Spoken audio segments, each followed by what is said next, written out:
So I've just started playing Claire Obscur Expedition 33. I'm literally just at the very start of the game. I've not gotten very far, partly because I've been distracted by the photo mode. So a lot of times in video games with photo modes, there will be some kind of limit to how far you can move the camera. Usually it's pretty close to the player character, but sometimes you can get pretty far. Sometimes if you're in an area that has like an invisible wall, maybe you just can't go past the invisible wall. But a lot of the times it's like some set distance from the player character. So I was kind of curious as to how far I could get. I had, at this part in the game, again, very start of the game, you just see the cutscene where the Paintress, off of the distance, erases the 34 on this big old pillar here and writes in a 33. So I wanted to see, if I go over there, since there doesn't seem to be a limit, is it actually still 3D modeled when you're in game rather than just in the cutscene, or is it just a skybox? Is it just a flat texture? So I was just trying to find out. At this point here, I turn around and look at the city here. It looks pretty striking here with this view of it, where you can actually see, you can see the broken Eiffel Tower, you can see all the pieces flying off. I thought that was a pretty cool look. So if we speed it up here, you can kind of tell that it's starting to get bigger. It's actually starting to get a little bit closer. You can, at all times you can see the water moving by, but when I was looking at it in real time, I couldn't really tell. But looking back at the city here, you can definitely tell it's getting smaller. So it was clear to me that, yeah, I am actually still moving. I'm not hitting an invisible wall.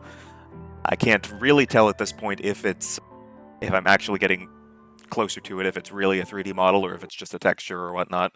But I'll speed it up again here, and I'll actually speed it up again. Now at this point, it's a bit more obvious to tell that there is actually some kind of 3D model there that's getting closer.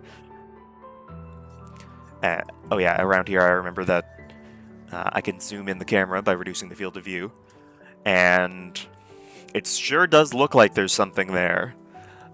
It's very detailed. It still could be a texture. I can't really tell at this point. But unfortunately, I didn't actually record my entire trip over to the pillar.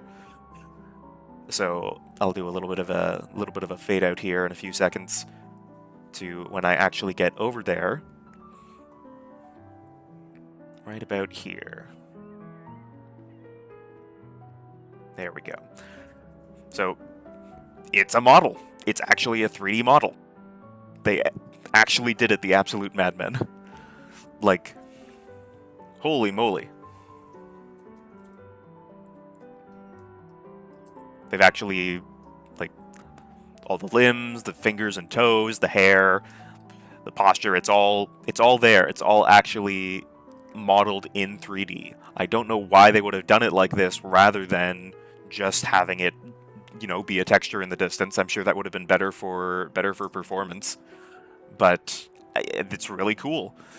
Like, when this game launched, there wasn't a photo mode, so as far as I'm aware, there was no way, short of maybe modding the game, to actually get the camera over here to take a look at this.